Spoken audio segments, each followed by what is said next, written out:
Some women in Gimba community of Soba local government area of Kaduna State have blamed high rate of malnutrition in the community on lack of adequate care from their husbands. The women stated this during a town hall meeting on Wednesday at Soba on Demand Creation for Nutritional and Health Services, organized by Save the Children International, SAI. The women said that their husbands abandoned them the moment they became pregnant with no support, particularly in providing adequate nutritious food needed for healthy pregnancy. One of them, Mrs. Rahanatu Yakubu, said that husbands should be held responsible for the disturbing number of malnourished children in the community. She explained that it was the responsibility of husbands to care and feed their family, but that on the contrary, the men became indifferent the moment their wives became pregnant with no form of care.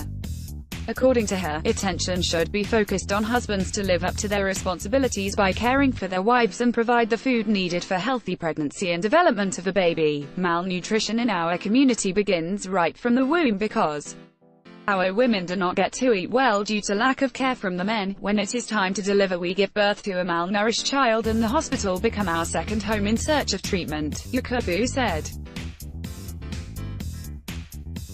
Another woman, Mrs. Fatima Sule, said that all their husbands care about was marrying additional wives whenever they get little money. They have family that they don't take good care of, but interested in marrying more wives and getting them pregnant only to abandon them also when they become pregnant. The moment you tell your husband that you are pregnant, everything changes in the house.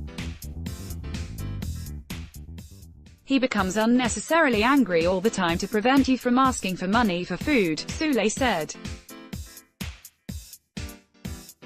Also read, facts you should know about your breasts. She also called on relevant stakeholders to talk to their men on the need to care and support their wives, pregnant or not. It is their duty. The women equally appealed to government and other stakeholders to provide more drugs, beds and other facilities in the community's health center, adding that the facility is grossly understaffed.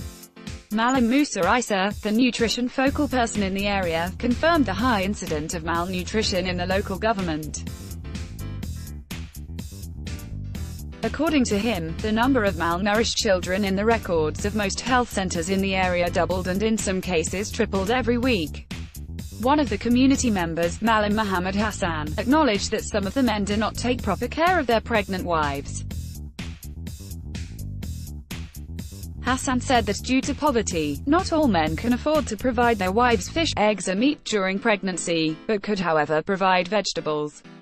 Malam Isa Ibrahim, nutrition advocacy advisor with SAI, explained that failure to properly feed pregnant women and adequate infant and young child feeding practices were the major causes of malnutrition among children under 5 years.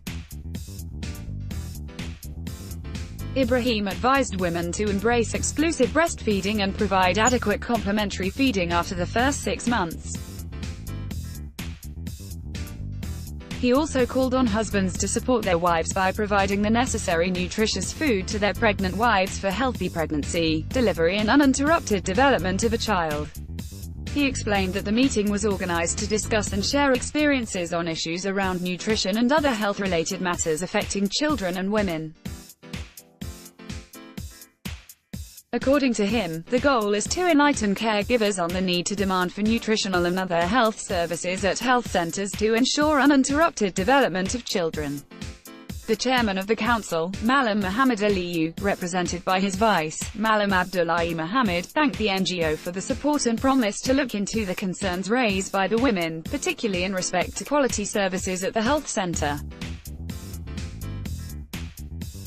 The news agency of Nigeria, NAN, reports that mothers and caregivers, including traditional rulers and religious leaders at the meeting, were sensitized on good hygiene practices and the importance of antenatal and postnatal care.